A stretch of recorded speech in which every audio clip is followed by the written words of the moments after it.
Warning. The voices heard in this video are made synthetically using artificial intelligence.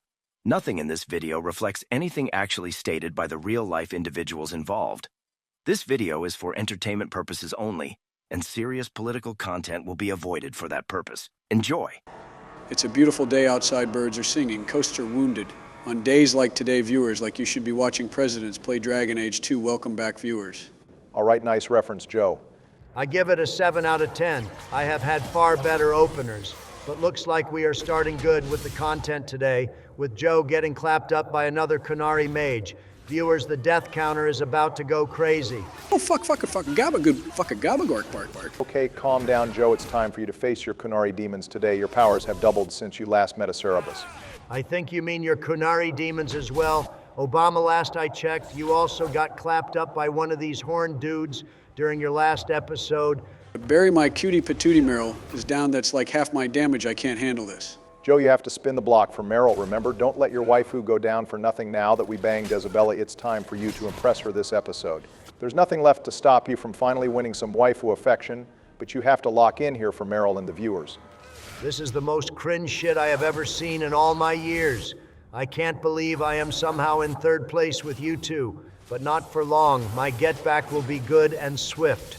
Some might even call it... Oh shit, I just remembered I had the bombs this whole time. Never mind, boys, we stay winning. I can stun the officer while we dump everything else we have onto this mage asshole. This is easy goddamn money. We are so Barrack now. Thanks for the motivation, Barry. I am locked in now. Happy to help, buddy. We have a content-filled episode ahead of us with plenty of Qunari business. It would be embarrassing to lose in the first battle of the episode. Besides, I want to fight you both at your best, not when you're struggling over basic fights. But also, Donald, were you saying something? It's nothing, don't worry about it. All will be revealed in time, Obama.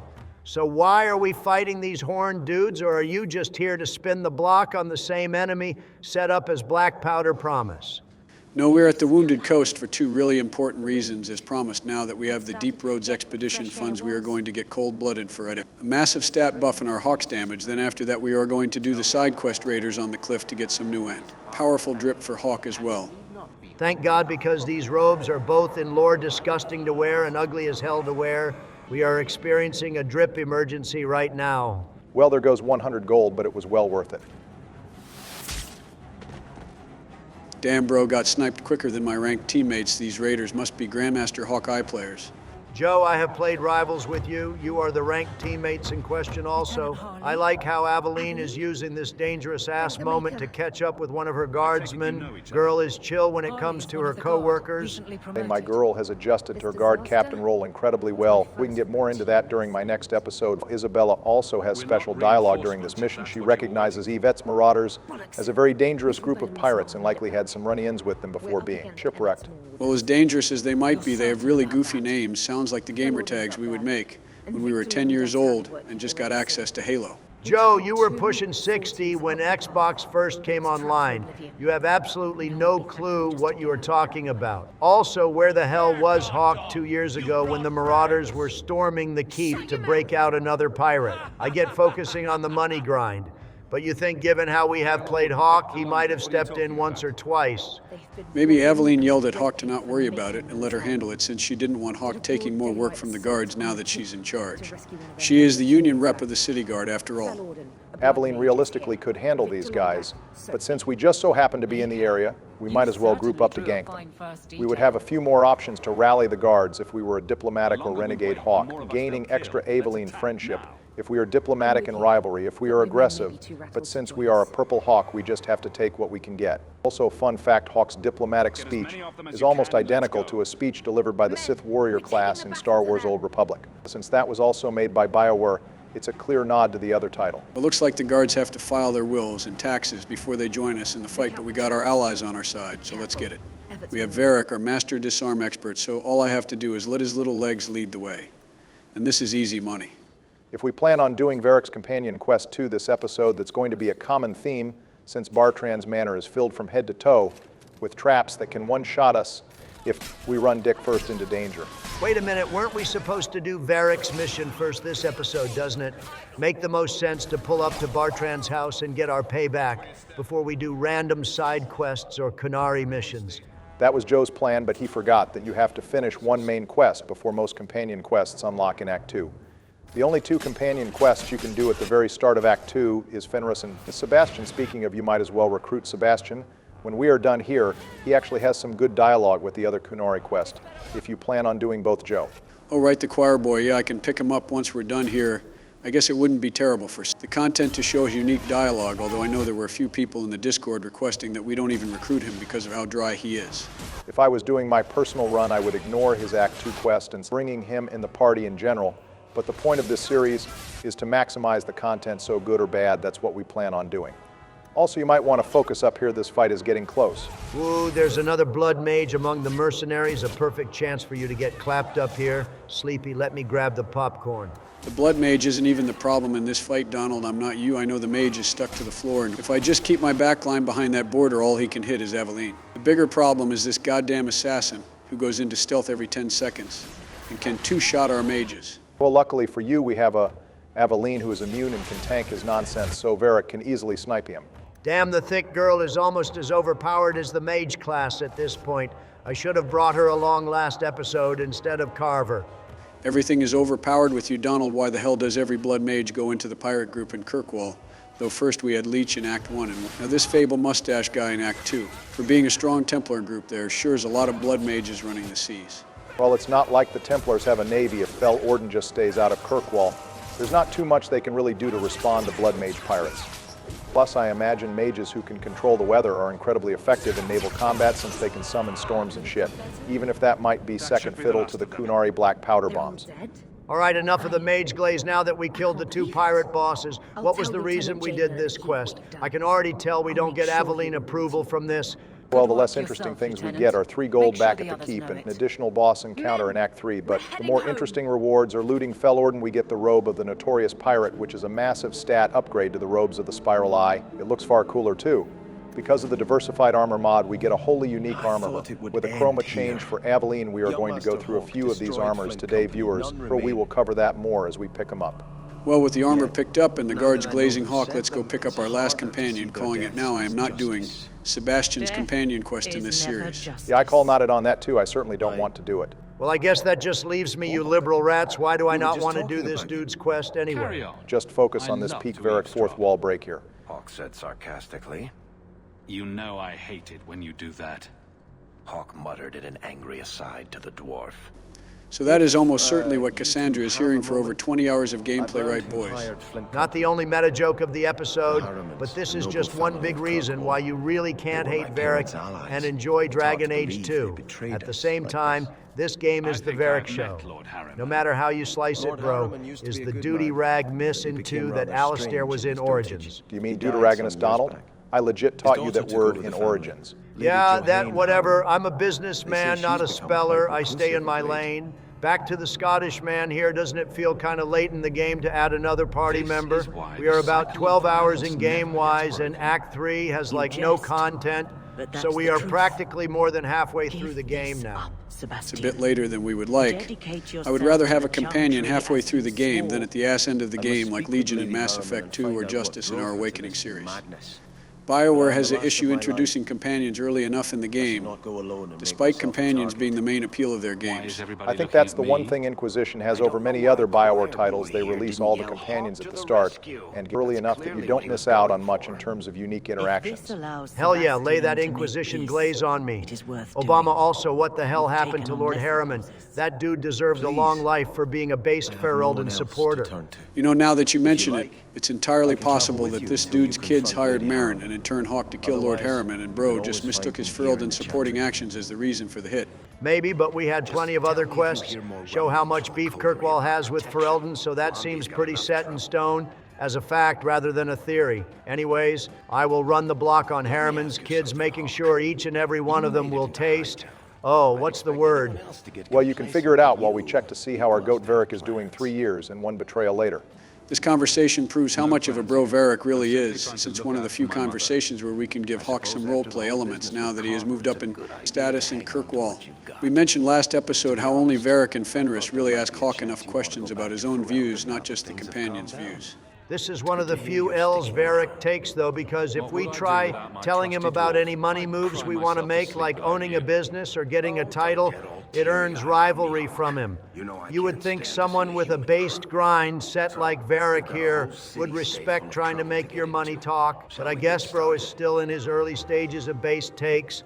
I think I can shed a little more light as to why he disapproves there. He doesn't want his friendship with Hawk to end up the same way as his relationship with Bartrand. Well, I'm just going to have Hawk say he's trying to look after his mom, not only for the friendship boost, but for some tragic flavoring later on, boys. Also, we bought our first companion gift in Lowtown while we were buying upgrades for our companions, so we might as well give it to Varric while we are here. You can buy his signet ring in the Trinkets Emporium in Lowtown to add on to how much Bartrand's relationship deteriorated with Varric even before the betrayal Bartrand pawned their father's ring to fund the expedition, despite the ring being one of the few things his father left him before he died when Varric was only 5. Also, we should go over how gifts work differently in this game compared to Origins. There is only 1 or 2 gifts for companions in Act 2 and 3, and the approval it gives you depends on what factor is higher for you at that moment of talking to them. If you have more friendship, you gain friendship points, and with more rivalry, you gain rivalry points. Oh my God, Mommy, notice me, please. I kind of just put it together that unlike the Origins waifu wars, Meryl and Isabella are actually best friends and tell each other intimate details. I think once we lock in Meryl's romance, that would safely lock us down as a homie hopper but for girls. My response to that is Anders' response, you can't get jealous of someone sleeping with Isabella. She's like a side dish. She comes with the meal, but Meryl is our prime rib, and she won't mind, I think. All right, you sleepy fuck, you already won the romance competition. There's no need to rub it in my face, too. Keep talking like that, and I'll evict you. Damn. Why are you so aggressive today, Donald? Anyways, this is another difference between the friendship or rivalry system. Once you gain 75% friendship, with rivalry you unlock a quest called Questioning Beliefs, where the companion will either beef with you or show their appreciation.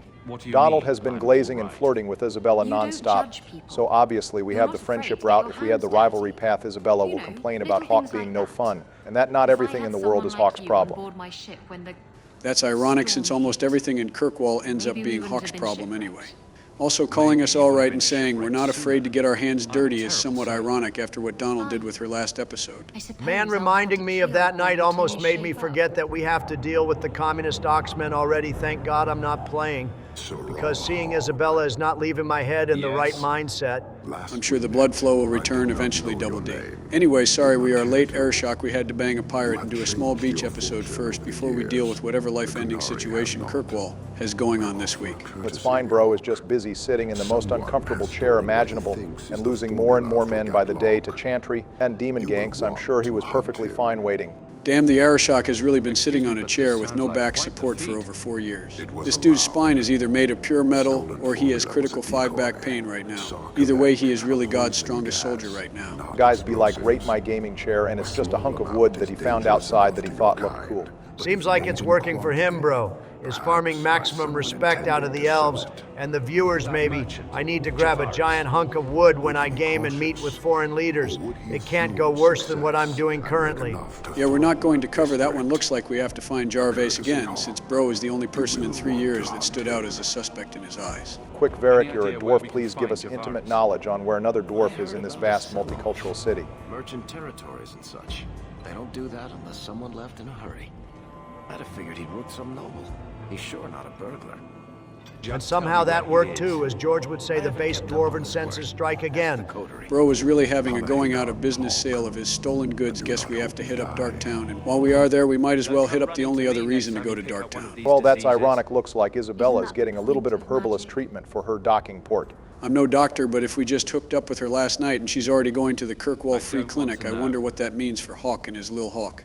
Hey, Anders, do you have any more of that ointment you gave Isabella? I'm asking for a friend here. Bro even referred to Vengeance by his real name and not Healer Robe. That's how you know he is pressed here. You know, Anders, you might want to stay quiet a little more here, considering all the Blood Mage pirates. It's only a matter of time before the Templars all flood into the docks anyway. Maybe changing your outfit could help a little more too. You kind of scream enemy stand user with the feather robe. Now we have to make the robe look as obvious as possible. Even the armor mod we have doesn't change the looks of the armor properly. It's interesting that Vengeance cites Justice here as the reason he can't sit still, but Justice has been living in the mortal world going on 4 years now. You would think he's at least somewhat adjusted to the mortal world, even if some things seem strange. Sounds like a retcon the fact POTUS taught Justice the beauty of the mortal world despite making it different. With that being mentioned, though, I'm going to call Anders out on him, how much he's changed Justice. And I can't say I have any greater patience. Whoa, Joe, did you just pick a renegade option for Hawk? What's come over you? Look, I can already tell we are going to do the rivalry path for Anders here, and while I'm not as immersed as you two are in changing his whole name, I'm not going to run interference in the path you've chosen. I don't care enough about Anders to fight it. As long as Meryl gets the friendship path, I will be happy. All right, I can respect it, and Anders' rivalry path is really thematic for the ending, so we appreciate the assist. That all being said, now that we have locked in the Anders rivalry enough for his quest, we can go back to him next episode for his personal quest. Now we have to go hit up the coterie. Bro might have terrible negotiation skills with the black powder issue, but fleeing the city before the loan sharks can reach you is a very valid money move. Game recognizes game here. Normally that would be something I would say to you to get a rise out of you. I guess you're practicing a new self-burn strategy, though. I'm surprised the coterie is willing to work with Hawk. Don't we have beef with them after killing a few of their guys and for going into business with Hubert? Well, they aren't working with us so much as screwing over Jarvais by giving us information. It's more like they hate the dwarf more than they hate us. The coterie doesn't have beef with us as a whole yet. They are broken into different branches, and one branch doesn't keep much tabs on the other. We may have killed off one branch, but that doesn't mean the other branch knows anything about it. They should just mind their business and focus on getting more money. Well, time to go cave diving, and while I think this map is different from the Bone Pit mines, remember how this place looks. Viewers, I promise we are going back here a few times before this act is done. Yeah, we get it, Donald, and viewers. Hopefully our soothing voice and even more soothing yaps can distract you from the mental burnout of seeing the same map 12 different times. Also, I know for a fact we have advantage at first with fighting dwarfs in this cave, but the rest of the mission we start fighting regular Kirkwall mercenaries who are immune to cold, so our new staff is going to have to take a backline soon. Sounds like a planning error to me, Sleepy. I'm pretty sure planning error is trademark Donald just stick to skill issue. Also, this map tries to be somewhat unique by having a strategy to it, but whoever designed the map didn't understand the gameplay mechanics. We could have taken a path to our left and activated a continuous fire trap to damage the enemies here from a safe space, but the dwarfs don't have a weakness to fire, and on hard or nightmare, this doesn't deal enough damage on its own to be an effective way to deal with enemies. On normal or easy, this might be effective, and it's not like you need to take a safe route on normal. Or easy, you could just no-diff the enemies the old-fashioned way. I appreciate the tactical change, but the tactics are useless. That's definitely a map designer not communicating with the game design team, and so we have this mismatched strategy. Either way, it doesn't matter, our ice staff makes these dwarfs easy money. Joe, did you just kill Varric with force magic? Yeah, that was my bad. He kind of blended in with all the other little guys. It doesn't matter, though. Me and Meryl have an easy cleanup while Eveline distracts them. My girl and the dwarfs were having a little bit of a tank off up ahead there until Hawk cleaned up. Anyways, the mercenaries up ahead have a cold resistance, but a nature weakness, which means Meryl is the best choice here, so good pick Joe. Also, for the observant viewer at home, take a shot because this is the same repeating map that Obama fought the Qunari Templar on, and it's a mini-sized version of the Wounded Coast. Also, Obama, let's be real, Joe is not bringing Meryl because of the type matchups, he's bringing her for the gooning factor. Yeah, just like you're bringing Morrigan everywhere, even when she's using cold damage on enemies that are immune to it. Anyways, while I clear out these tanky assholes, do you want to go over the upgraded armors that the mods add, Barry? I'm sure the viewers physically watching have noticed the design changes. Sure thing, Joe. So viewers, if you've been curious about why Meryl and Aveline's armor looks different here, it's from the Diversified Armor mod. Anytime we unlock or buy a squad-made armor upgrade, we get a newly designed companion armor that we can equip on them. This helps show the upgraded armors more progressively in the game, as well as being able to showcase other armors in the game. Aveline's we got from Fel Orden, like we mentioned earlier, and Meryl's we got from the Hightown Robe Shops. The mod is linked in the description, as always. Yeah, the armor was also part of these two Democrats' wasteful spending plan. Just know I wanted no part of it when we don't have enough money for healing potions and bombs. Donald, we will be fine. Stop being so negative, I guarantee. When we unlock unique armor designs for Isabella, you are going to be looking at the mod differently.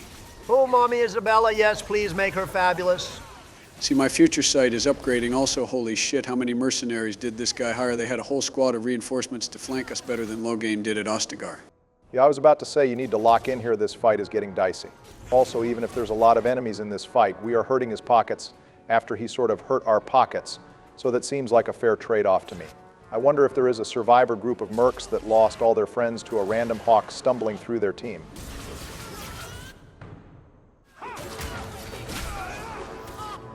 This is looking like a death situation. Joe the Assassin is harvesting Meryl's and Varric's kidneys, and Hawk is next on the hit list. It's fine as long as we have Aveline and Hawk. This is easy goddamn money. See, the assassin is dead since he came out too early and killed my girl. And we just have to clear more ads, and we are in the clear. Also, where the hell did our Mabari go? I swear he was here 1 minute, and then he just ran off.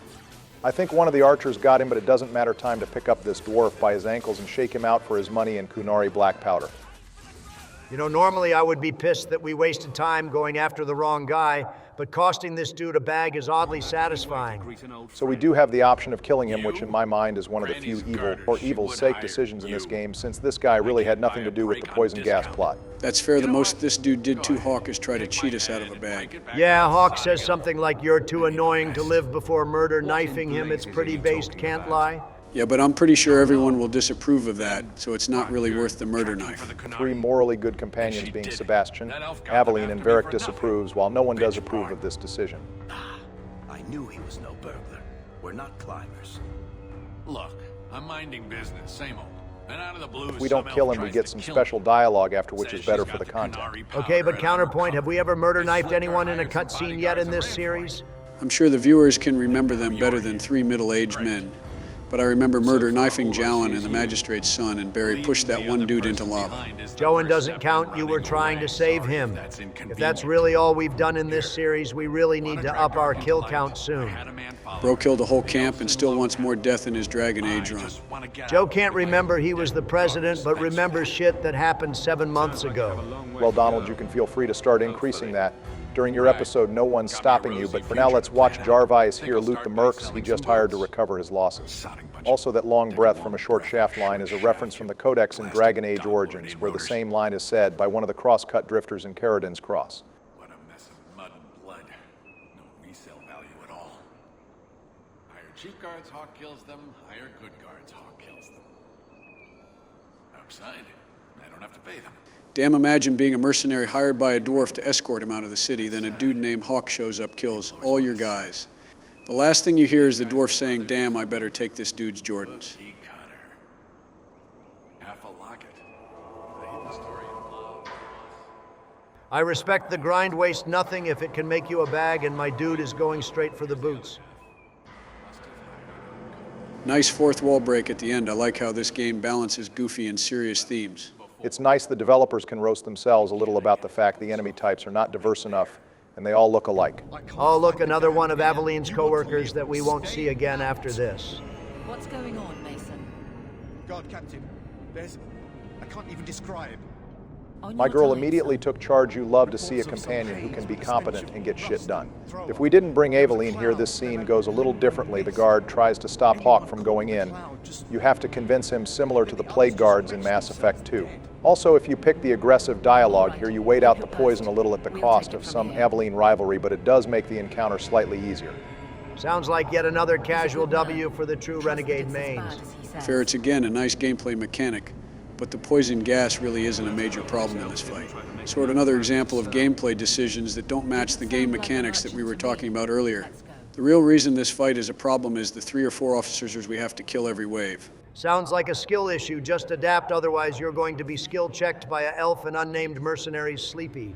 Don, you don't really have a leg to stand on as far as skill checks are concerned. You got bent over backwards by rocks in Act 1. Now we are in Act 2, so try to keep up also what the hell even happened here. I know we were originally looking for blasting powder that was stolen, but the powder they stole was poison gas, and they unleashed it anyway, despite it clearly not being explosive. Yeah, the Qunari kept a decoy formula for poison gas that only affects non-Qunari, and even placed guards there to make people think they were stealing black powder. This is so even if they stole something, it's not a threat to them, but others outside of their people. As for why they made it anyway, I doubt the people who used it knew the difference between explosive powder and poison powder, a clear example of how a little bit of knowledge is more dangerous than no knowledge. If only more people in real life could know that. I'd ask why they wanted to feature on the cover of Kirkwall's Terrorist Weekly article. But I don't really care, and I'm sure they are going to monologue it later when we get there anyway. Yeah, we will get to that, but first we have to deal with the unending mercenary wave first. Why are these guys even here? Aren't they slowly getting lung cancer in these poison fart clouds, same as us? I think the companions mentioned something about how the mercenaries are actually just random people who are affected by the gas and going feral like some kind of zombie situation. Although if that was the case, they could have thrown more random citizens in the mix, so I think it's more likely these guys were the ones that set up the barrels and then got caught in the blast. Although it's just as likely they are doing all of this for a bag. Viewers, let us know what you think. Also, Joe, I noticed you swapped out Varric for Fenris here. Not a bad pick, but any particular reason why you did that? Because my Final Fantasy elf is based and is about to slam dunk these mercenaries into trash cans like he did against the winners.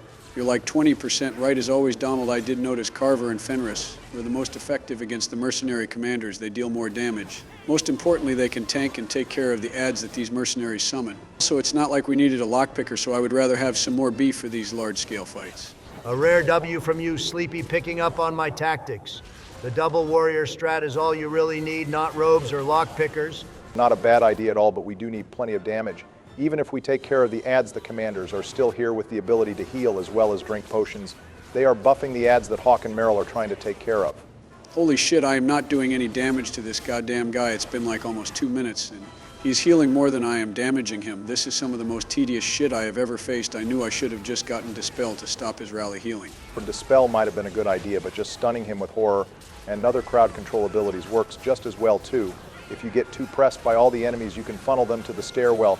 That way they have to come to you, and it's easier to damage all of them with your Fist of the Maker and Chain Lightning. Didn't even know Dispel magic could be used on based warrior abilities. Chalk that up to another Bioware mage favoritism moment, yet somehow, some way people will say mage is a hard class to play and learn.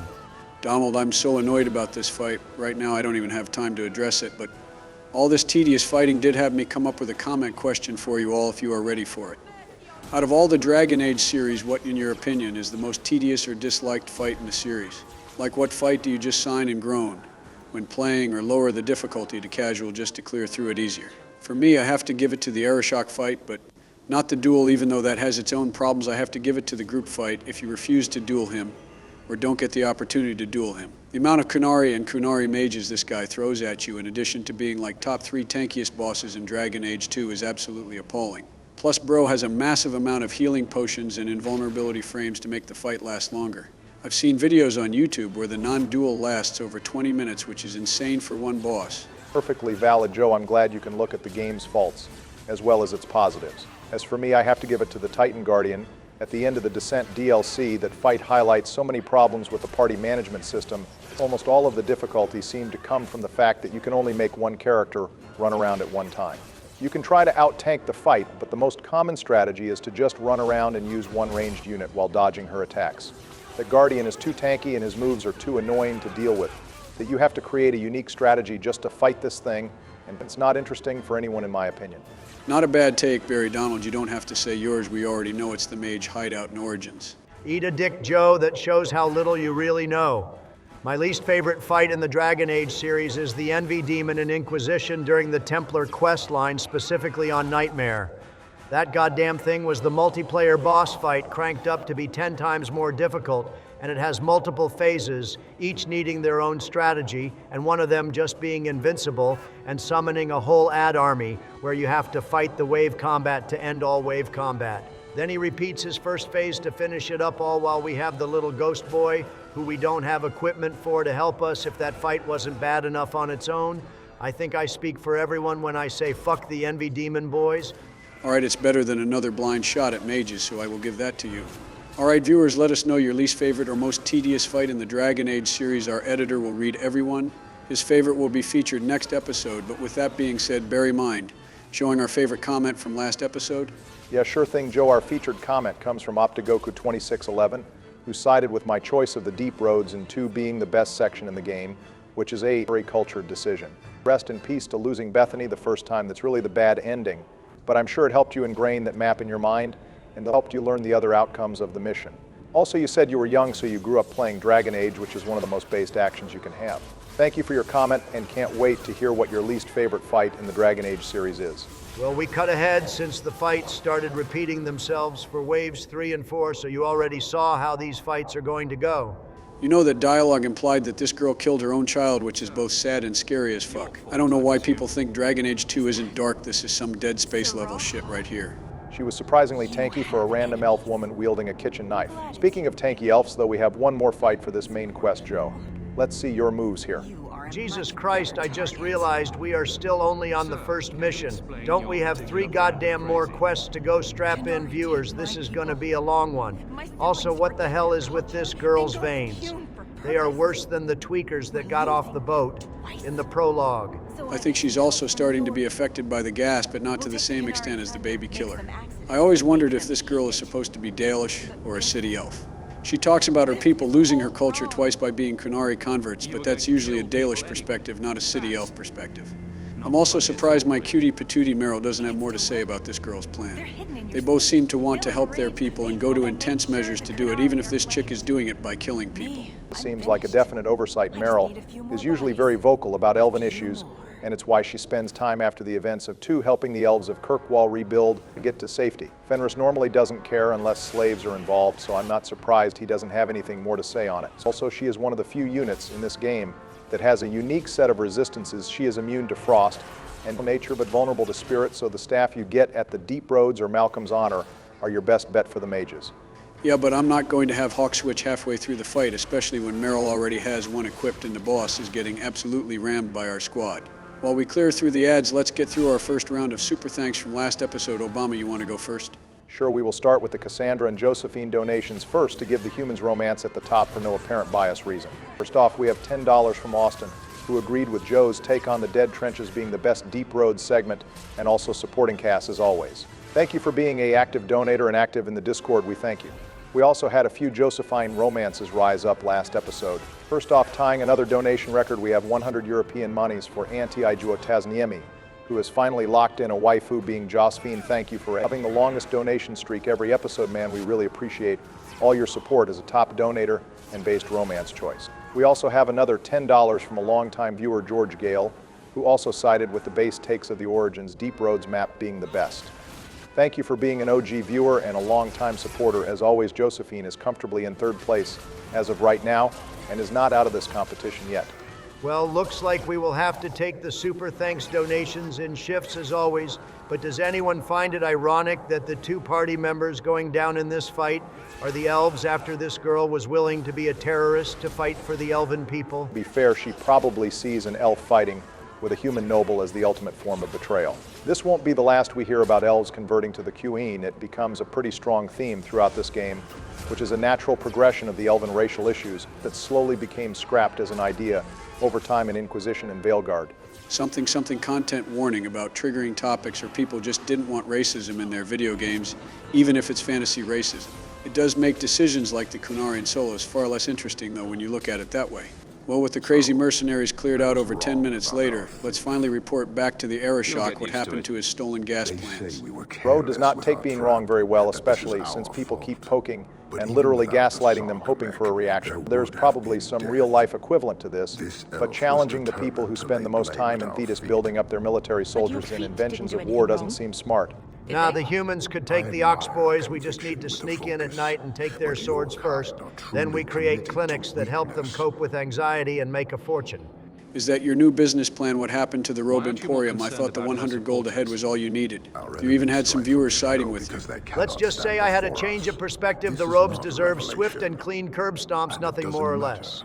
Qunari, on the other hand, are hilarious when they crash out, and if they want to step to us, we might as well work smarter, not harder. You know, Donald, you have an interesting way to look at this, but unfortunately when the Qunari crash out, they don't always just take out only themselves. I seem to remember when this happened to Sten, he killed the women and children too in a farm community while he was still alive.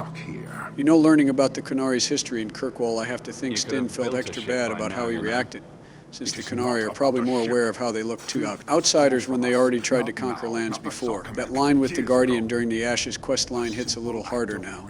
Hold the yaps. The Arishok is about to submit his application for the Crash Out Finals to compete with the first.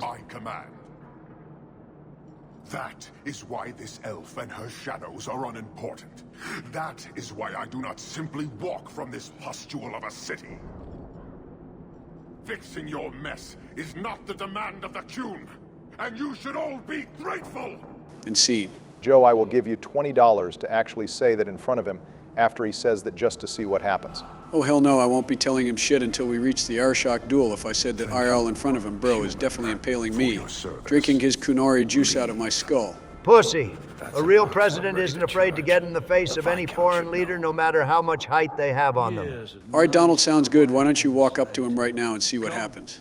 Well, you see, I would, but my leg isn't feeling the best, and it's not my episode. Anyway, so I wouldn't want to step on any toes here. Sure thing, Donald. Well, back at the keep, we turned in the Raiders' quest to get a free 3 gold, and as soon as we tell the Viscount we finished the task for him, and they've stopped a terrorist attack, he is back at it with another problem that only we can solve. You know, we mentioned this earlier, but now that we know the Qunari are looking for a specific item stolen by a thief, and we know Isabella is looking for a relic, won't ever go to the Qunari compound with us. Some of the pieces are beginning to tie together before our eyes, and someone playing a more observant hawk should be able to approach Isabella with a few more questions about what she is looking for now. Why would we ever not take our pirate queen at her word? She's done so much for us, and as a wise woman once said, those hips don't lie. I think you mean she's done so much to us, Donald. The only thing she has really done for Hawk personally was give us a quest to start selling poison to people and help us kill dudes, which is what everyone else in the squad has done for us too. Yeah, but counterpoint, she's hot. She is already doing all she needs to do. Could have seen that coming from a mile away, so. I wonder why the Arishok sent an envoy to talk to the Viscount. Did he think Hawk was going to fail even though he sees us as a competent one? Like, what was his goal, or was he just being cautious to prevent an incident? I think this is one of the few things Doomer got right. The Arishok has built up enough respect in Hawk as an individual base that he is willing to put his trust into other humans. It's in Kirkwall in the case of the poison gas spreading.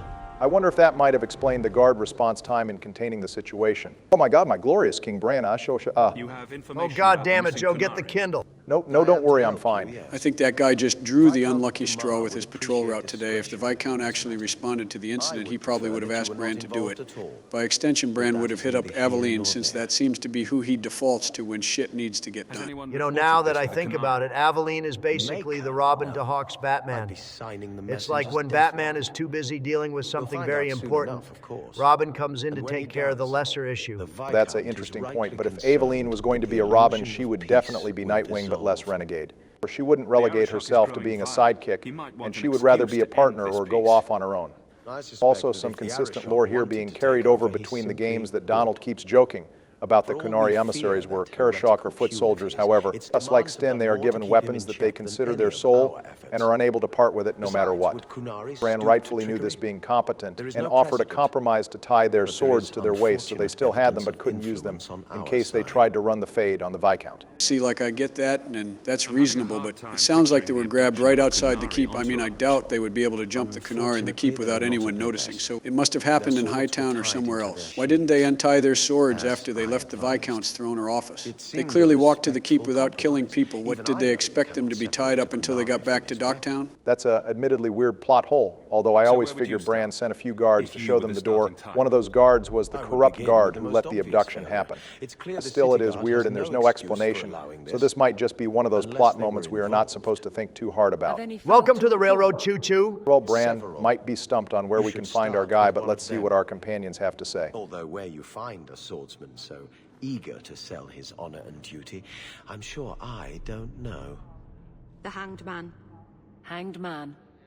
Even I know that. You know, it's obvious when even Sebastian knows where to start looking when he has been sheltered all his life. Well, before we go look for a corrupt guard, let's see if Bran was right about the Arishok killing the messenger of his men going missing. Damn bro is starting to be affected by the sassy men apocalypse, and he's not even a man. Looks like he's not the only one. The reason we went back to the Arishok here is this main quest gives us several opportunities to earn the Arishok's respect. We get 1 point telling him his delegates went missing before confronting the zealots, and we get another point for a decision we make at the end of the quest. Considering the path we went on during Donald's last episode, we should have earned the Arishok's respect by the end of this quest. Yeah, it's honestly pretty easy. You just have to know when to talk to him. We are really the new achievement hunter boys. Also looks like Bran was right. Damn right, he's my all-seeing daddy. Well, now that we have tattled to Father Ox over here, let's go search the crime capital of Thetis for any obvious corrupt officials. You know, besides the dozen we killed already in Act 1. Have worked. If this is not resolved, I can fulfill my duty to the Qun with far less annoyance by sifting through rubble. Well, there's this dude who couldn't wait to spend his bribe money on drinks and paying for everyone's tab. I wish we brought Varric here, since it took us 3 years and buying his family's ring to be added to Varric's tab, but this guy started doing it in under 3 minutes. Well, maybe that's not the brightest idea when someone else might be looking for someone who recently came into a lot of money, like maybe Hawk, for example. Normally I am on board with curb stomping some Qunari, but you are doing it for religious reasons. Whereas I do it because they are commies. We aren't the same. Aveline, your guardsman is bullying me. Can you talk to them, please? That awkward moment when you called in sick, but your boss catches you at the club and makes you bite the curb for insubordination. I don't... Who bought you? Who bought the honor of a proud guard of Kirkwall and made him a drunken Mabari bitch? I don't know. One of the best companion interrupts right here. We are eating good today, boys. Swear. He had the seal of the Grand Cleric and everything. My God, I wish that was me. Just pin me against the wall, step on me, and throw my body all around the hanged man to finish me off. Jesus Christ, I think I might prefer Joe's barking or ominous threats at this rate. I know you love Aveline Barry, and that scene showed she is a hard-ass drill sergeant, but I have to point out that this dude definitely just committed treason and captured foreign ambassadors that could have incited a war. I think jail time is more appropriate than putting him on the wall, whatever that means. I think he is supposed to be stationed on the wall, which is either actually sitting on a wall in the literal sense or just an incredibly boring post. Definitely too forgiving for what he did, but Aveline is a good person at the end of the day and is loyal to her friends and her guardsmen. Also, if we didn't use Aveline's interrupt, we would have to fight him here, but since we didn't have Isabella or Varric in the party with us, they would have joined in the fight, and or some of that dude's allies would have refused to fight because they were outnumbered. It's a nice touch. It's a nice touch that the hanged man regulars know how goddamn dangerous Aveline. Varric and Isabella are speaking of Varric. Let's go grab one of the two companion quests we are going to cover this episode. Well, looks like Varric finally found out where his asshole brother is 3 years later. Varric here really made it sound like bro is chilling out on a beach in Ravine, but he actually has spent all this time going crazier and crazier till he decided that coming back to Kirkwall and getting his goon idol back was worth risking the Varric and Hawk pull-up. Any lore you have on what the hell Bartrand was doing for 3 years in Ravine before he came back here? Nothing at all, although it probably wasn't long before the idol started affecting him. We didn't cover it much last episode because of the whole Veilguard voices joke, but it's clear that red lyrium affects dwarves differently. Although whether that's because of the Titan influence or just because they have a natural immunity to blight poisoning is anyone's guess.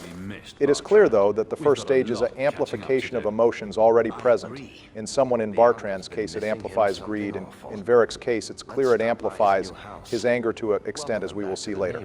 Well, we can get our revenge after we deal with the ox napping. For now, looks like we have some DLC companion unique banter. I take it this is why you swapped out Fenris for Human Noble 2.0 over here. Keep an open mind, Hawk.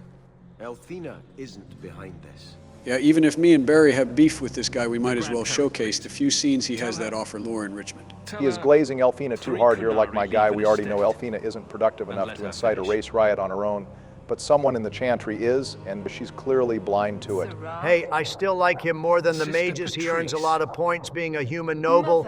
Just don't push it by simping too hard for a fake religion. We get enough of that during our Dead Space series.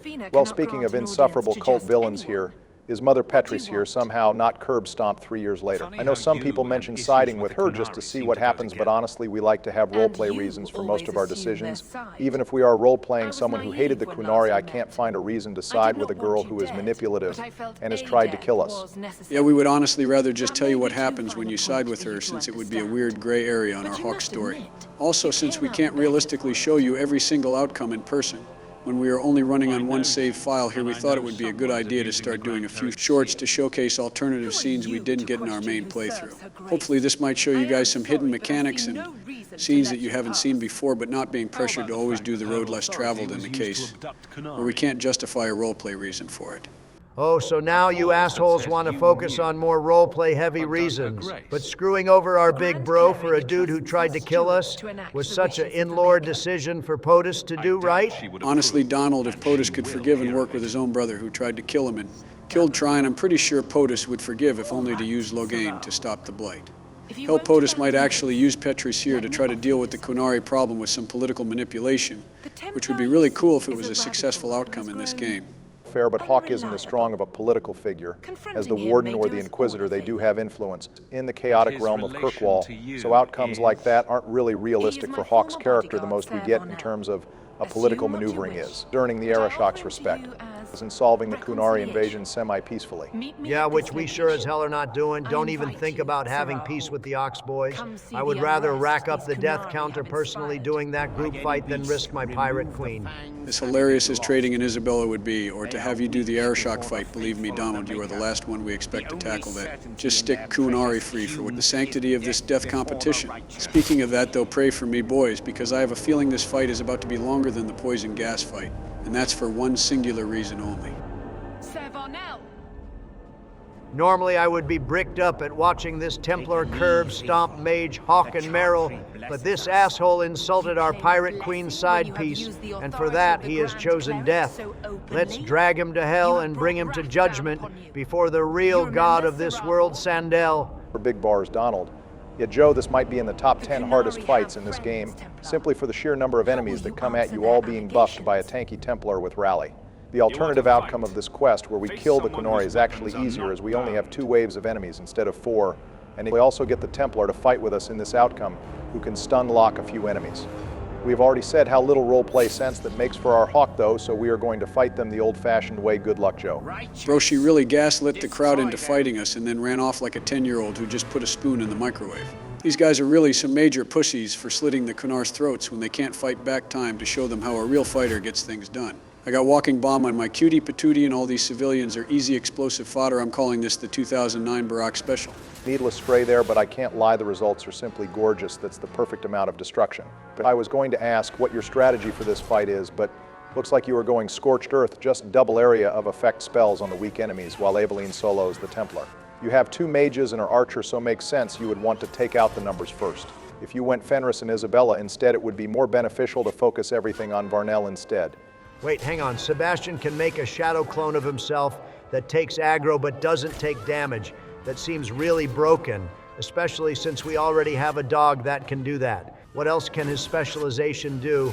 This seems cracked, maybe even more so than Varric's tree. Whatever he is doing is putting in massive work, and one-shotting the adds in this fight bro's damage is actually pretty solid.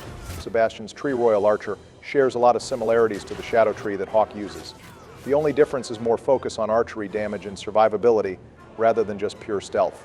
The Shadow clone Sebastian creates a copy of himself that shares half of his total health points and auto puts him into invisibility. Since the Shadow clone goes off total health points and he has built-in damage resistance too, going off tank Sebastian might be a good idea if we use him in the party more. The other 2 abilities we have is Arrow of Judgment, which is a damage over time with his basic attacks that can cause his arrows to have knockdown as well as wounding arrow, which is an arrow that debuffs the damage resistance of the target we hit, so go ahead and slap that on Varnell whenever you get a chance to try and put a dent in his overall tankiness. The Rogue Main strikes again with the optimization. You know, if we went Rogue Archer, I might have installed the mod that gave us access to the companion trees for what our own Hawkish tree, while not crazy inspirational, is really solid for the Archer playstyle. It wouldn't have been a terrible idea. Most of the specializations in 2 for Archer seem kind of ass.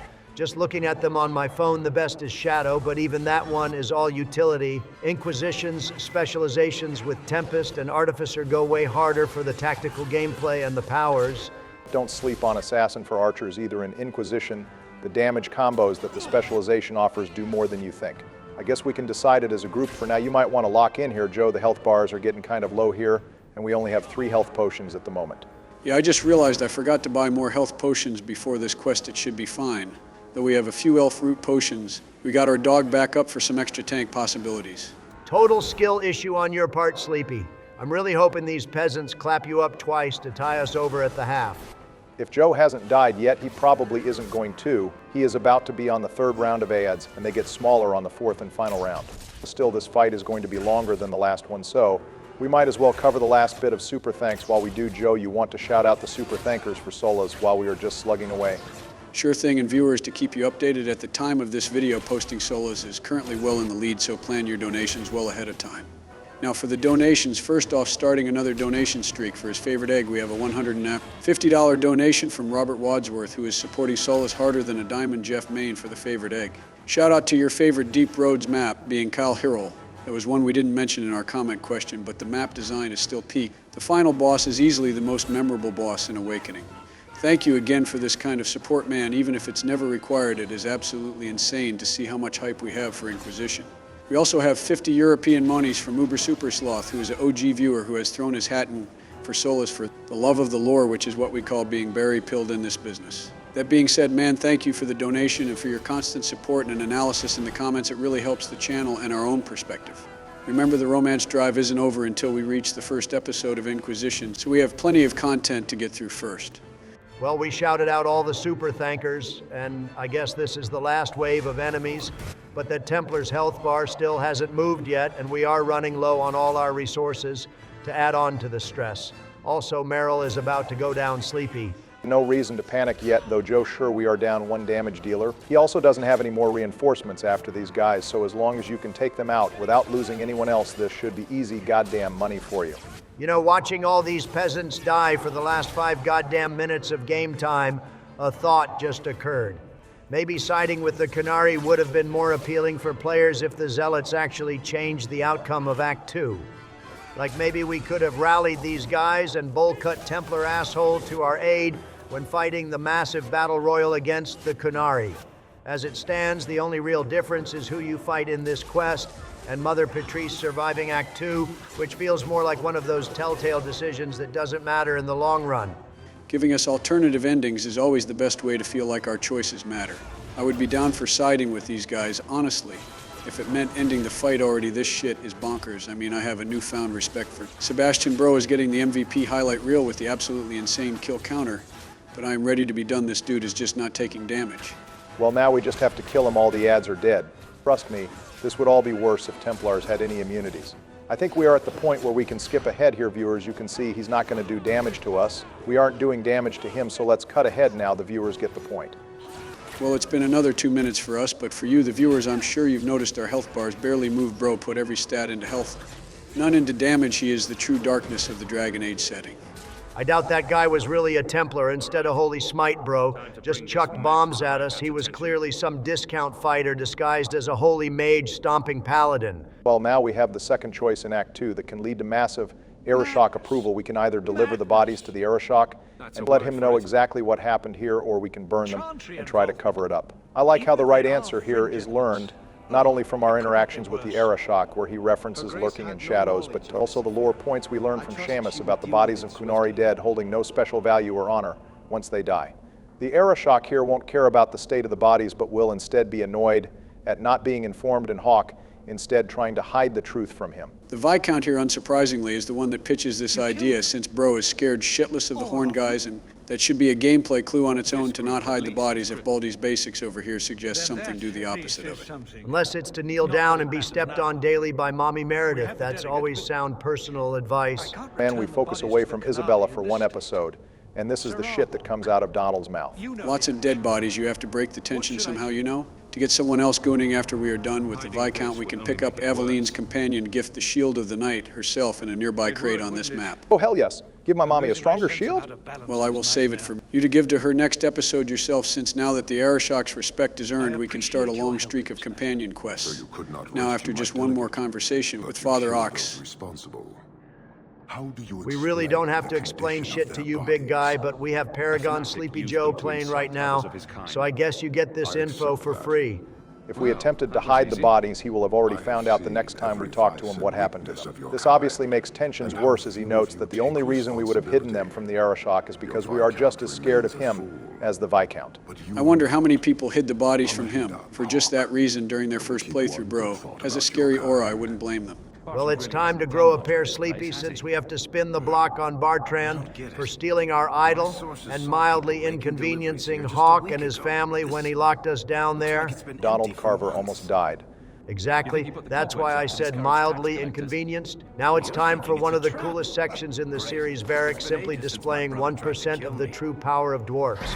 Now, you're sounding like George. But that all being said, this scene goes hard as hell, even if it is just normal mercenaries. I wonder how many people fell for the trap of this scene the first time around.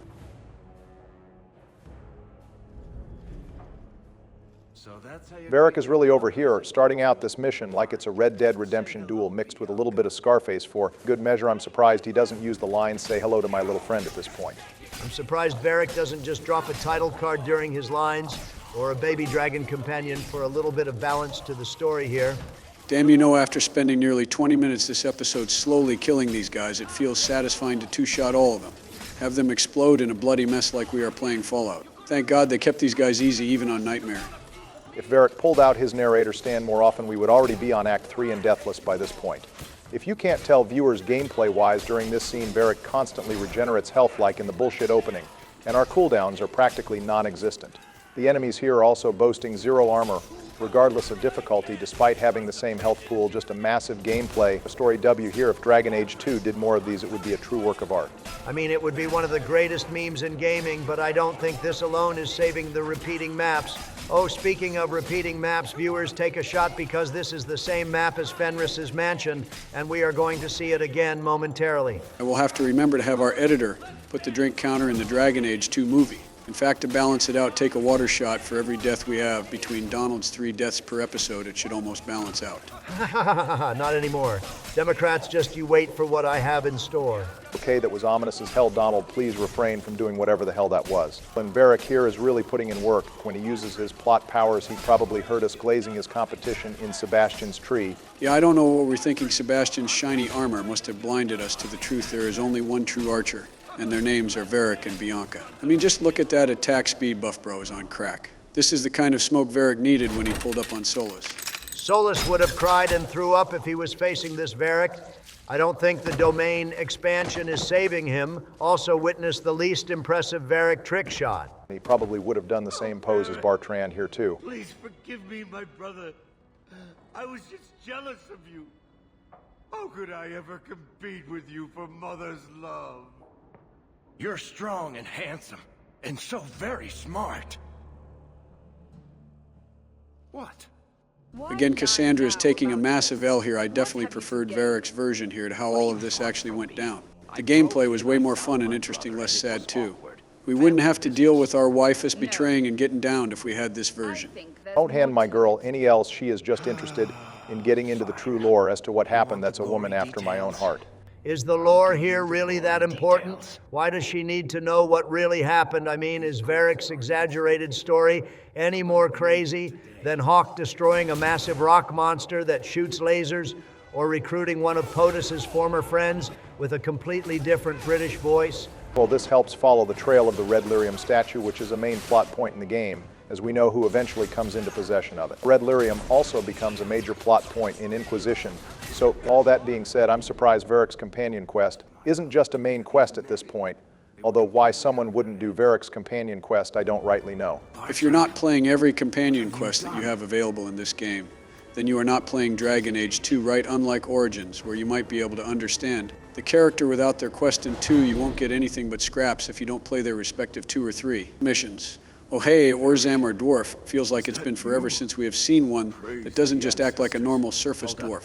I call that Varric dwarf erasure syndrome. Once we got Varric and his popularity skyrocketed, the writers felt like they hit peak and didn't need to go any further with dwarves. Well, that and the fact we just stopped going to Orzammer after Origins, so we don't get much opportunity outside of Descent to talk to Orzammer dwarves. Hey, I appreciate the dwarf gooning, but we should probably focus on the fact Bartrand went goddamn insane and was even cutting off pieces of his servants while they were still alive and feeding it to other servants. What the hell kind of little shop of horrors went on here? Bro has been watching too many of those bodybuilder podcasts, encouraging him to protein max. Remember, viewers, your dog and cat have over 100 grams of protein to them if you are ever short on protein powder. What's like the timeline here? Did he go insane immediately after getting the idol to the surface? Or did it only get this bad after he sold the idol and tried to leave the city for Ravane? I imagine this violent insanity was relatively new. If it wasn't, I can't believe this guy would be untouched by the lyrium insanity, or at least the guards would have started killing each other more out of paranoia. Plus, his steward here says things got worse after he sold the idol, so I imagine before he sold it, he was just dealing with minor lyrium poisoning and dead Titan chance. Also, the wardens were able to approach Bartrand for the location of the tag, likely for profit, so he couldn't have been that feral for all of the last 3 years. So wait, I never got that. Is Red Lyrium still tied to the Titans or not? I know the dead Titans have their own nonsense thanks to Veilguard. So this is mostly speculation, but considering this is our only example of a dwarf being impacted by Red Lyrium, considering what happens to Harding when she touches the purified idol in Veilguard, we might as well talk about it now. If you have a problem with the boys talking about Veilguard lore or spoilers, well, sorry, but also lick my nuts, it's part of the canon, so we will discuss it.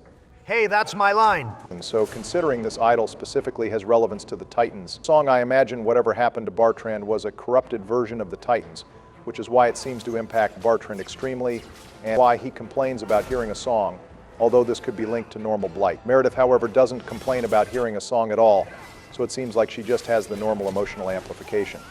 That's either because she had the sword relatively a short time or because it affects humans less severely. Damn bro is even a pussy in gameplay. He launched stealth the second we entered his room. Also, Barry, that is fascinating, but I always thought this was just normal blight poisoning considering the tie-in to Inquisition. The fact there is a song when you're infected, according to the mother, Ruck and myself. That's true, however. What happens to Bartrand appears different from normal blight poisoning. If he was simply infected, I don't see why Anders wouldn't mention it since he is a Grey Warden. Even Meredith acts different around the idol compared to the average blighted person. We won't get into it here, but for those of you who know about Titans and blight connection, that may also be an indicator. Plus, the Harding scene is the final nail in the coffin that the idol is tied to the Titans in some way. Maybe when it's infected by blight, you hear dead Titans, and when it was cleansed, you hear a live Titan. Wait, how the hell did the egg even cleanse that idol in the first place? Did he cast a Blight Begone spell? I am almost positive I mentioned this before, but if I didn't, I won't mention that now. That seems like a perfectly fine topic to cover in Veilguard when we get back to it a year from now or more. Oh shit, I forgot we are still playing Veilguard at some point in the future. My brain is already doing loops. Joe, he said a year or more. I highly doubt it will matter as far as you're concerned. Given the assassination attempts, I could say the same thing to you too, Double D. I imagine that's why Barry brought George and Bill on standby. Yes, at some point we will be returning to Veilguard once you complete your mental training arc, and yes, we will continue the tale of George the First Qunari Grey Warden. But for now, focus up here. Joe, you are kind of burning the kitchen right now, and you have no health potions to put that fire out. We went from the pit of talking about Veilguard to the peak of Joe about to get an even amount of deaths. This is absolute cinema. It's not over yet. Besides, Aveline is still up too. She can still tank the bullshit. Oh, okay, never mind. Yeah, you are absolutely cooked. A few quick notes. This entire mission, you forgot your heroic aura was turned off because of Varric's exaggerated story. You forgot to summon Carter to tank extra aggro, and you were honestly in a shitty defensible position with all sides able to surround you. Damn, someone getting scolded by Varric and it not being me for once. I didn't think you had it in you to go off on your boy like that. Well, my scolding goes to all parties, including my own mess-ups. If we are going to have a death competition with a couple thousand viewers watching, I need you all on your best. So, Joe, you get a pass this once now. Lock in and don't die a second time to this boss.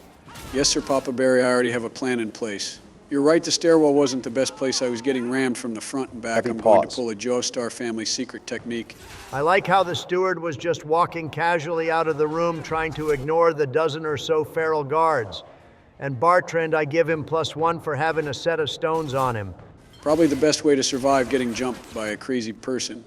Either act like you're supposed to be there with extreme confidence, or pretend to just be a figment of their imagination so they start tripping out more and leave you alone. Well, good work taking my advice and repositioning. They are now too clustered and all focused on Aveline, so they can't really get past the door unless they phase walk through. You also have all of them in Fist of the Maker range, which is perfect for our crowd control spells. It's a good thing none of them have a brain cell activation moment and think to just go around the long way, screwing over this strategy with a pincer formation. Please don't give the tweakers tactical advice, Donald. Also, I just realized both Tethris brothers are rogues, but have different rogue specializations to match their personalities. Varric is a quick-thinking loudmouth with high charisma and higher accuracy archer. Bartrand, on the other hand, is a quiet and efficient dual-wielding assassin who focuses on single-target high damage and stealth. Not a bad observation, Joe, but I wonder if you might be thinking a little too much into both their characters, and they just went with rogue for Bartrand, because they were related. I hate to say this, but I actually like Sleepy Joe's evaluation better here, even if the game was rushed. A lot of the writing and small details still exist in this game, and this is definitely one of them. Well, here comes one of the first decisions in 2 that has some impact on Inquisition's story, and considering we have vengeance with us, I have a feeling which choice you are going to take, Joe. I feel like taking Anders with us should almost be mandatory. Without him, we really don't get a clear idea what's going on or any amount of closure for Varric on what happened to Bartrand, besides him going crazy. Who needs to hear anything this guy has to say? Just give him the murder knife Bianca special and be done with it. We need to get our get back in blood. We already did that. We beat the crazy right out of him. Bro doesn't even remember who beat him. It's not enough. I need more blood for the get back to be truly glorious. Okay, Edgelord, calm down. Also, the fact Anders says this feels wrong. He was poisoned by something powerful should be all we need to see that this isn't normal lyrium effects or blight. He would have said so. If that was the case, he is very familiar with both. Poisoned by something powerful. I wonder what Anders did to make Bartrand uncrazy if it was normal healing magic. Hawk should have been able to help him with the spirit specialization, and Merrill isn't any help either. He must have done some kind of fade magic like he did with Carl. What have I done? I don't know. I honestly don't know. Make it stop, little brother. Don't let me. Well, now that Anders gave him a brief moment of sanity, he wants to keep him alive and treat him, although they will never make him as whole as Anders does briefly. Also, without that moment of post-lyrium clarity where he begs for Varric to help him, there's really no reason to keep him alive, since he just seems like a violent asshole.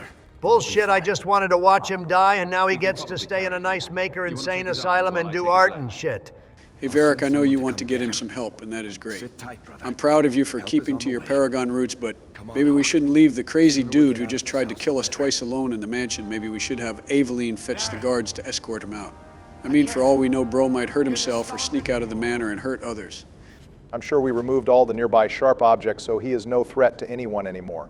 Besides, he just got beat up by all four of us. He is not going anywhere. He probably has a few broken ribs. Also, we got a unique armor upgrade for Varric that he can equip at level 17, which means at the end of the second act, he will get a massive buff. I'm still not down for this, and neither is your muscle mommy Aveline. She gave some rivalry points at this decision, once again proving that warrior companions are the true based ones among the group.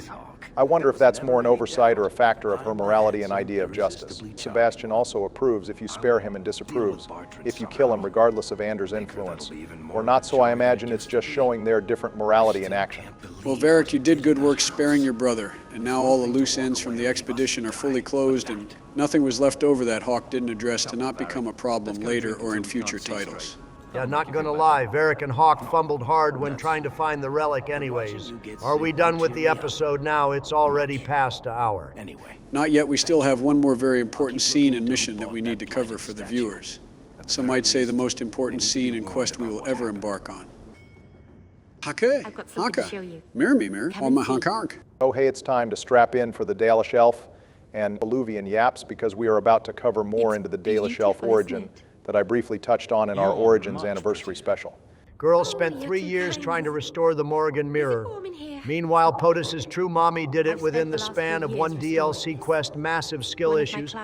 Okay, but to be fair, that one wasn't shattered and blighted. It may have been intact or just deactivated with all the pieces in place.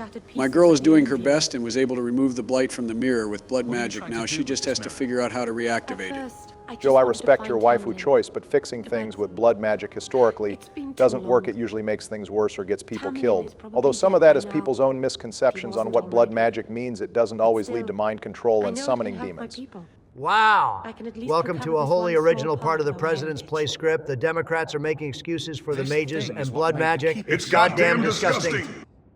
Barry, my 80-year-old ears may have trouble hearing things sometimes, but Donald sounded different there, didn't he? Hey, Donald, did something happen between the 2 weeks since last gaming session? Nothing at all. I am just practicing my vocal ranges. Thought a intimidating war shout might up my game next episode. Sure thing. Barry, remind me to roll out the Area 51 orb that has 35 AI lie detecting programs installed to figure out what's going on next time. And that seems like a total waste of time of our resources and taxpayer dollars, plus the last time you wheeled that thing in there, Jeffrey broke his hip. Anyways, this conversation with Merrill is one of several that changes slightly depending on if you import a Dalish Elf Warden or choose the Martyr preset origin. Merrill will mention that Tamlin died and the other survivor went with a Grey Warden named Duncan, and that they don't need her help anymore, either being killed in the Blight or because they became the hero of Ferelden. So there's also unique companion dialogue between Merrill and Anders. If you import a Dalish Elf Warden that can have 3 different variants. She will ask Anders if they ever met her former clanmate, and depending on your choices in awakening, his line will change. If the Warden recruited Anders, he will recognize that Merrill is part of his friend's clan and speak fondly of him. If the hero died, he will say the Warden passed before his joining sadly.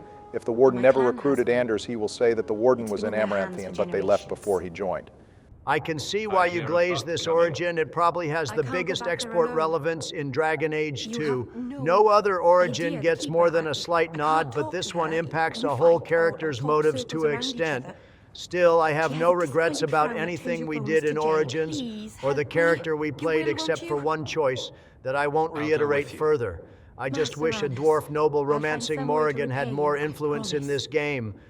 Well, this scene here has some definite holes in it in terms of her overall plan to restore the mirror, which we can cover in a little bit, but before that, Joe, looks like you have to face the consequences of your other main quest choice last episode. Templars shaking down some vegan elves over something a mage did. I think I've heard this song before, and I loved the ending. I hope these guys get a holy smite back to the Vale with their other gods. Looks like elf slurs are the go-to method in every timeline for the Templars to try to get what they want. I don't even know why they are so pressed about Finreal. They have blood mages becoming pirate kings and going on mass killing sprees, but they are concerned about some half-elf dude minding his own business in the middle of the mountains. You can't even say it's the Dreamer thing, because this quest only happens before you do Night Terrors. Only the Keeper knows about the Dreamer status. They really do just want Fenriel because they are pissed that they lost custody of him 3 years ago and their ego is hurt. That and this girl seems like another Karis who just wants to glaze Meredith in hopes of getting a promotion and a head pat from her. I mean, who wouldn't want that from the original hater of mages? And the only person who contains their kind properly while not being a communist horned guy. I think only you and the other people with the unhealthy mage hater boners want that. As for this chick here, I'm just going to assume she doesn't really have the energy to fight the Dalish and convince her that they don't pay her enough for this. Reminding people that they don't get paid enough to risk their life for a bag is your civil duty. Everyone remember that. Never mind, I take back my glaze. A true Templar main always would want to run the smoke that was truly pathetic. Now let's see if you and the acoustic blood mage can convince the Keeper to part with a wood carving knife. To be fair, it's a very old wood carving knife that makes it a classic. Man, it feels like just yesterday I was asking the Keeper to take the Flemeth charm. Now I'm over here asking for a knife hawk really is that one nosy neighbor that visits every day. To be fair, we came here last episode, and your last episode also started with you visiting the clan, so it was practically just yesterday, even if it's been almost 3 years in lore. Hell, I'm surprised everyone here even remembers Hawk's name, although maybe Fenriel is a constant reminder of what Hawk did.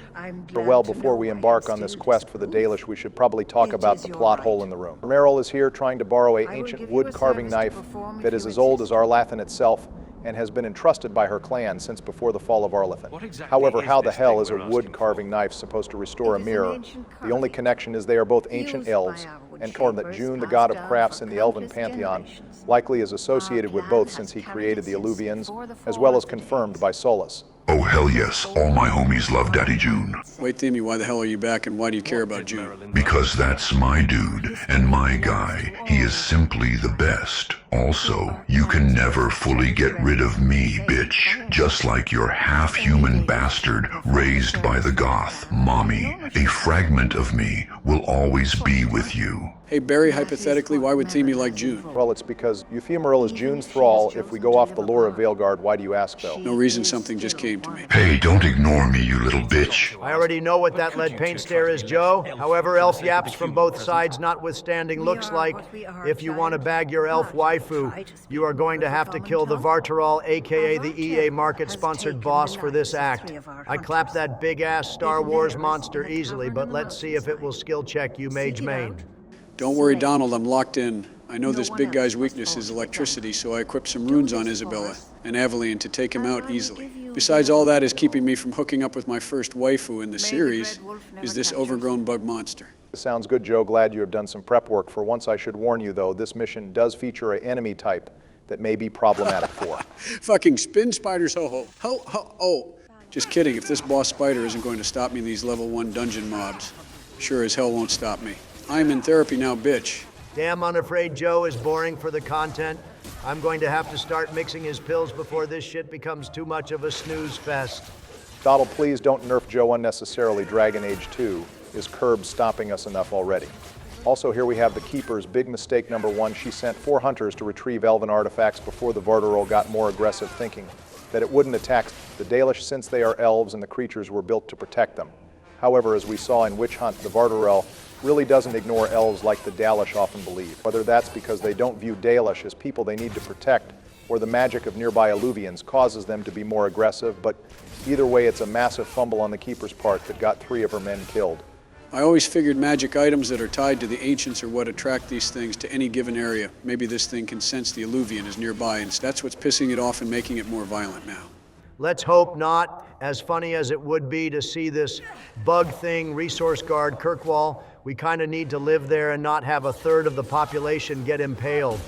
Even if this thing is an animal, I doubt it knows the Morrigan Mirror is in Kirkwall, especially since it's not linked to the crossroads. Yeah, there's more evidence to support the Keeper, as well as Merrill are just flat out wrong about the Vartrand being safe. I mean, they think a wood carving knife will restore a mirror. There's some kind of disconnect, maybe a piece of lore we are missing in this storyline. Disconnect or no, there is one clear connection. And that's the fact we need to take another shot, because this map is the same map we fought at the beginning of the episode when looking for Javaris. Oh, hey, it's the dude who was walking in circles all of Act 1 practicing his Duolingo Dalish dialect. Donald, that's Pole, the city elf warden's former friend who joined the clan the same time the Dalish elf warden died or left. I think I vaguely remember Bill and Obama yapping about this guy, but I can't really be bothered to care. Bro is wrong on both accounts as to what god to praise. He should really be reading his daily enchantment scriptures. Here comes even more evidence of the Keeper screwing up her clan and getting her people killed. Fenris or Anders can try to blame this on Merrill all they want, but Merrill is actively not a threat to anyone but herself. If they are afraid of her, it's because the Keeper is over-exaggerating what she is doing.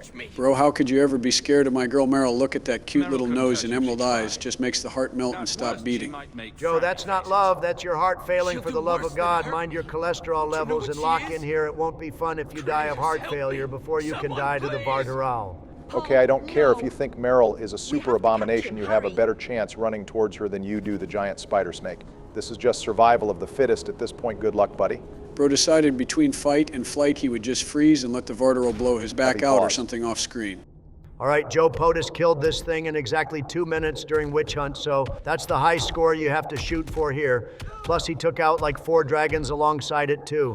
Double D, I am not comparing max level endgame POTUS to Hawk, who is only halfway through his journey at the moment. I am just going to spam the crowd control debuffs. And hope for the best. What's the Pokemon weakness of this thing, Barry? So despite this thing being spider-like, shooting webs and having spider minions that it summons frequently, it actually doesn't share the same weaknesses as spiders. The Vartrand is immune to fire and weak to cold damage, which is why it was such a good idea to get the cold-blooded staff as early as possible. Electricity damage actually does normal damage to the Vartrand, not extra damage, but considering the spider waves that flood in during this fight, it's not a bad idea to have a little bit of extra electricity damage. The Vartrand also has no resistance to nature damage, unlike spiders, so at least Merrill can hit this thing. Well, I'm glad your waifu can stay safe and hit this thing, because you just got mine goddamn killed, Sleepy, you unskilled asshole. Donald, she literally has no constitution. I would have had to micromanage her. For the entire first section of the fight, I gave her a health potion and was about to heal her. It still wasn't enough to save her life, so there really wasn't much I can do here. Besides, all we really need in fights is Aveline and Hawk, one for damage and stuns and the other to tank. Everyone else is just gravy on our team, being honest. I think it's a good idea to give Isabella some constitution points next level up, just like how you have been dumping a good amount of points into Merrill Constitution. Since she has to be in the front lines, it would help to give her more survivability, since dexterity defense points got nerfed and transferred into cunning for rogues, so giving extra con on dual-wield rogues is essential. Also good call, turning off the wrath of the elves. At this point, Joe, the spider minions are about to spawn, and it's a good idea to have the mages deal with them. Yep, like clockwork, there they are, I guess. I shouldn't be surprised that even your demented brain can remember when the scary spiders appear, Sleepy. By the way, the last time we fought this thing, I can't remember, did we settle on this thing being, was it a prototype archdemon because it's immortal? Or was it the elf version of a construct, and that's why it can regenerate and respawn? No, I distinctly remember we settled on this thing being the elf version of a pit bull. No, Joe, only you said that and no one agreed with you. We never settled on what these things are.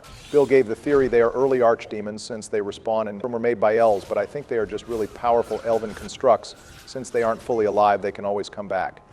These guys here were created by Dirthman, the elven god of knowledge. He created it out of Arlathan trees to fight dragons attacking the elven people. Its body is made of heartwood, which is plentiful in the Arlathan forest, so I imagine it was cheap to produce. It has many legs and spits poison like a spider, and has a snake head with the ability to feel vibrations in the ground, like a snake.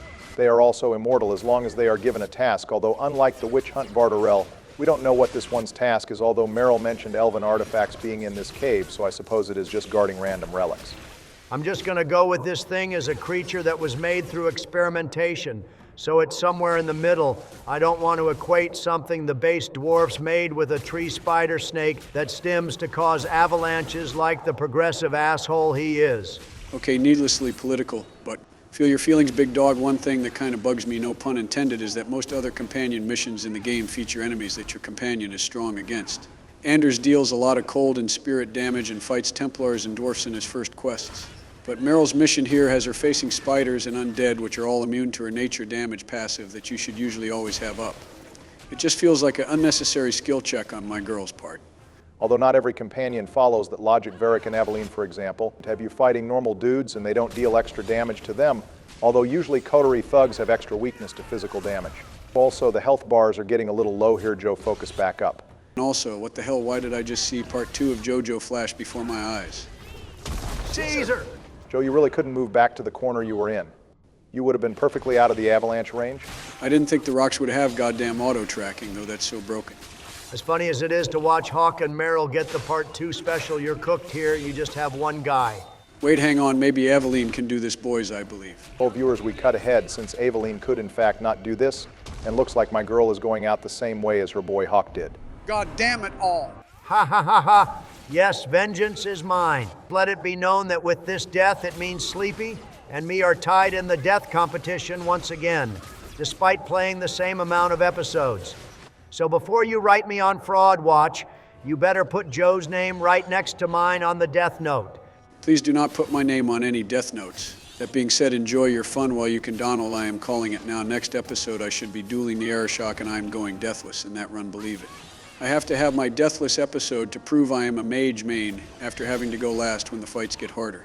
Sounds like a lot of cope in the Oval Office today. You might think you have some kind of higher wisdom in the presidential squad, but you and me are on the same goddamn level, except you're afraid to make the big dick plays, and I'm not. That hesitation is going to be your downfall. Not when I tap into the blight buff and the power of my stand to manipulate the AI. It won't, Donald. I am locked in now. Well, Joe, I kind of wish you activated your stand earlier so we didn't have to repeat a second boss fight. We have already reached our usual episode length in a moment. We are still fighting the same boss, not exactly the type of content I would prefer for our longest episode in the series, but I guess that those are the breaks. I would start scolding you and giving you some more tactical advice to lock in, but seeing you use Isabella and keeping her alive for the first spider wave is really good to see. So this attempt is already looking better on paper. I love that Mommy Isabella's getting some time to shine between that and Sleepy Joe reaching 3 deaths in his favorite game. This might just be my second favorite episode in the series. Let me guess, your favorite one is last episode when you plowed Isabella? Oh, you know me so well, Sleepy Joe. Unfortunately, we have almost 2 days of content together by this point and through this past year, so I have had a lot of time to learn your wants. Also, yeah, Barry, I figured out that the quicker I kill the spiders, the quicker I can get to damaging the big guy uninterrupted. Considering Isabella gets killed by a flick, I figured I would control her to kill all the ads, but also not die. Not a bad idea at all, Joe. Looks like it is paying off. You've already reached the point of his health bar where you died last time, but everyone is still alive, so you're in a much better position. I think we were in our bag when we said our main squad in this game is the waifu squad. Not surprising, given our waifu pair of Liliana and Morrigan carried the party through most of the game in Origins. And now Isabella, Meryl, and Aveline not only represent each president perfectly, but they provide the most balanced mix of what we need out of our squad, especially with damage, since we once again didn't build our player character with a damage-first mindset. Oh wow, you were right. There is a second wave of spiders. There was no goddamn way you were surviving. This boss with just Aveline Joe, you didn't even reach this point last time. Yeah, I underestimated the rocks, but never again I have to respect the high ground. No worries though, like Barry said, the waifu squad will see us through. Only together can we eliminate this giant bug threat. Sounds good, Joe. I think you have this fight in the bag now with the last of the extra spiders taken care of. Why don't we dip our toes into another companion tactical setup while you clear up your final fight of the episode, Joe? Sure thing, Barry. Let's go over my cutie patootie Meryl's tactics, this time keeping up with the mage train. So starting off with her unique perks, when surrounded by 3 or more enemies, have her cast and snare since it's friendly fireproof unlike other spells. Then when an enemy is elite or higher, have her activate Wrath of the Elven to prevent the issue of her using it with weak undead or spiders. After that, set a tactic for the enemy with the highest health to have Hex, Torment, and Horror applied, since it's always good to debuff the strongest enemy. After that, have her use Chain Lightning when 3 enemies are clustered together, then use Stone Fist when the enemy is disoriented for the extra damage then of Walking Bomb cast on the lowest health enemy to make the best use of its ability. Then have Misdirection Hex cast on the nearest visible rogue first on priority, then have it set to a elite or higher enemy, so it focuses on rogues first if there's one available, since Misdirection cripples their damage. Goddamn good work, Joe. That was an impressive yap spree and an impressive defeat of the Varric too. Also, fun fact, this is one of the few instances where our specialization matters in dialogue. Meryl will ask Hawk to heal Paul. If they are a spirit healer, she will also ask Anders if he is in the party, since he is a healer as well. So what the hell even killed Paul here? Did he die of a heart attack? Or did the Varric stab him off screen because his body doesn't look bloody or mangled? I think he did get stabbed, but the animation forgot to show the normal blood pool or bloodied look, although I guess it's possible he died of fright. Bro was still an inexperienced hunter, not to mention Varrics are big as hell. Well, all I know is you should absolutely not ask Meryl why he ran, since Hawk asked it in a way that accuses Meryl of something and earns massive rivalry points. I would never want to offend you, my love. Or, you know, do that if you want to go down the rivalry path. With Meryl, both paths offer very distinct endings. Plus, like Aveline's two paths, it's one of the more diverse outcomes in the series. I imagine Joe has never seen it, but you do get her to smash that broken-ass Morrigan mirror if you go down that way, and it's satisfying as hell to watch. Best thing about this Blood Mage's character, in my opinion. Yeah, just like Isabella supporting my girl is one of the few base things about her character, too, that isn't just gooning based. Meryl's quest line is the one that gets the most unique banter out of the other squad mates. Isabella tries to comfort her, but Fenris and Anders will admonish her and call her a blood mage and a monster. Isabella will fight back with both of them if she is in the party as well. Damn, I hate to side against my pirate queen, but for once my boy Fenris and the healer robe are speaking straight facts. Don't blame yourself, kitten. Sometimes men do senseless things. The way everyone looked at me in the camp when we arrived. What have they been saying about me? They must think I'm worse than the blind. Kinda crazy that Fenris and Isabella butt heads over Meryl, who she cares about like a big sister. But she still ends up banging him for 3 years in Act 3 and beyond. To be fair, I don't think you have to agree with Isabella's viewpoint to bang her. She will hook up with Hawk regardless of approval rating. She builds up quite a body count in Kirkwall over the years. Also, it's time for my girl to get her 1,000-year-old knife, not to be confused with the 1,000-degree knife. We also get to roast the Keeper here, although not in-game, unfortunately. I really wish we could outright confront her that spreading fear against Meryl got one of your clan members killed, and that's your fault, not Meryl's. Damn, I was wondering when Sassy Obama was going to make an appearance here, but it's only her fault if she said something outlandish. If all she said was Meryl is a blood mage and worked with a demon, then that's just her being honest with her people. It's never wrong to tell the truth. Please don't lecture us or the viewers on telling the truth, Donald, but given Pole's reaction, the Keeper definitely said something more intense than just, oh, she used blood magic to fix the mirror, and she made a deal with a demon to learn it. Pole was definitely acting like she straight up was a demon already. So either she explained it terribly or she embellished the story. I have a small theory about that. However, I can cover that in my next episode when we reach the top of the mountain to explore some side content that's rather in-depth. It might explain why the Keeper is much more hostile to Meryl in the second act than in the first act, where she is more so just sad that Meryl left. That's for next episode, though. For now, we can just cover how petty she is for handing the tool that we all fought for to Hawk instead, in hopes of Hawk changing his mind last minute. I mean, we are always complaining about modern games not giving us enough choices, or our choices not mattering. And here, Dragon Age 2 is trying to maximize how much decisions we do get to make. How hilarious would it be if we just said, nah, JK, you don't get your fancy knife? I would rather be elected 4 more years with 6 voices in my head than sell the bag that hard double D. It would go very poorly. Refusing to give her the knife isn't a set level of rivalry points like most decisions, but it will give you rivalry points equal to your current friendship points, so that you only have a total of plus 15 friendship. So if you have almost 100 points, this decision will give you 85 rivalry points. This is all gameplay mechanics to ensure that denying her sets her on the rivalry path. Meanwhile, giving it to her just gives her plus 15 friendship. But also, if you deny her at first, then give in at the second chance, Anders will switch from rivalry to approval, I guess, because she makes a compelling case for helping her people. If you refuse her, she straight up calls you a Shemlin, which is pretty based for the Blood Mage, I have to say. Too bad we can't see it. Well, the Blood Mage gets her fancy knife, and Aveline gets a little more rivalry. I swear her approval and Fenris are the two most varied in the game so far. Act 3 is not going to go well at this point.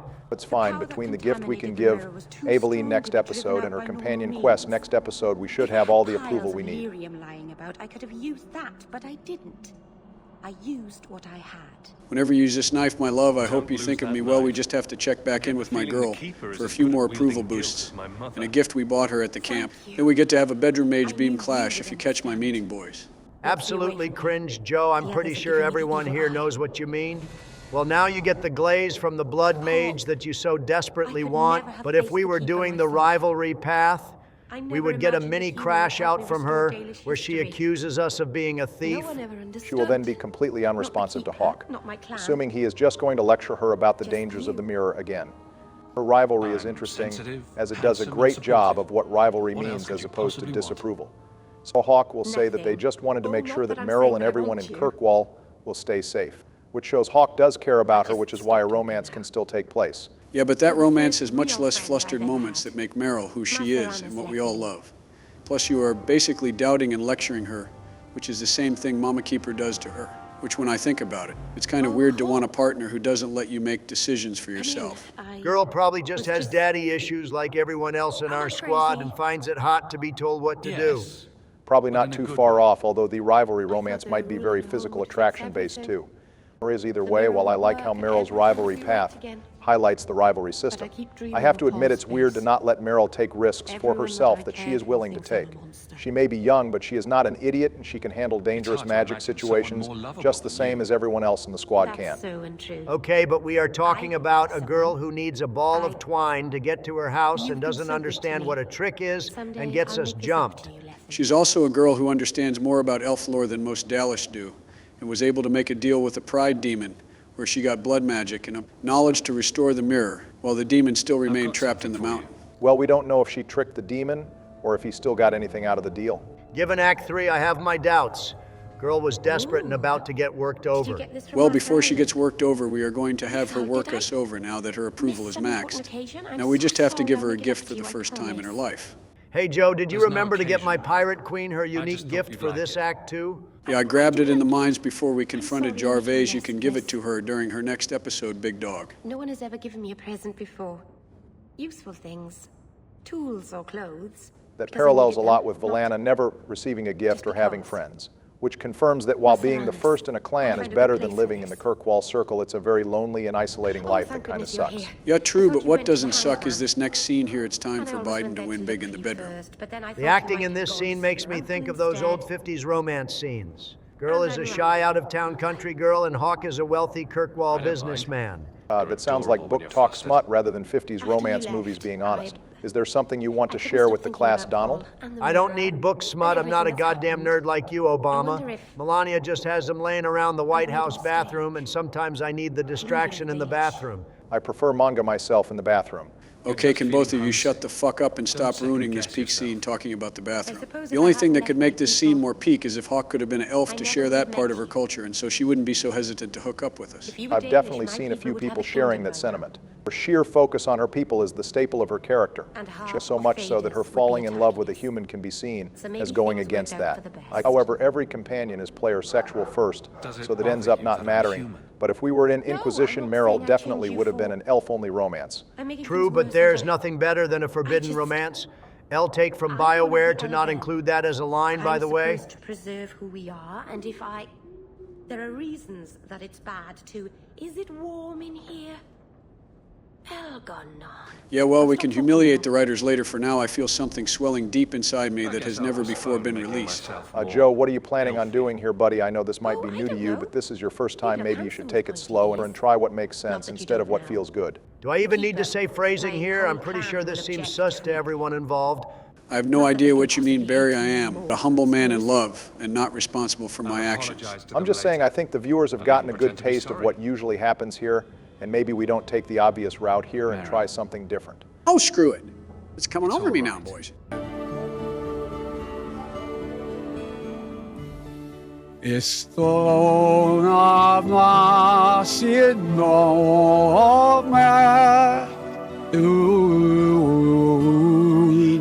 Tanya,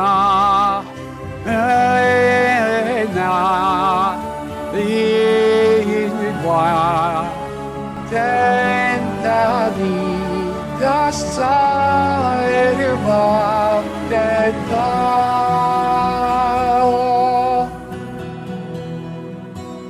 Viewers, mark this day on your calendars as the day Joe lost his V card in our series. I can't believe both of you liberals lost your game virginity in 2 of all games. Well, not true. I did bang Marty in episode 1 since you two wouldn't shut up about it. Technically true, but it's funnier for everyone if you lost it to the elf twink. I love you. Boy, you so look so goddamn good. I can't handle this. I probably shouldn't have said that. Woo, hummin', please move in with me, Mommy. Well, I guess if we had to pick a romance, it's good to pick one that moves in with us for that extra roleplay immersion.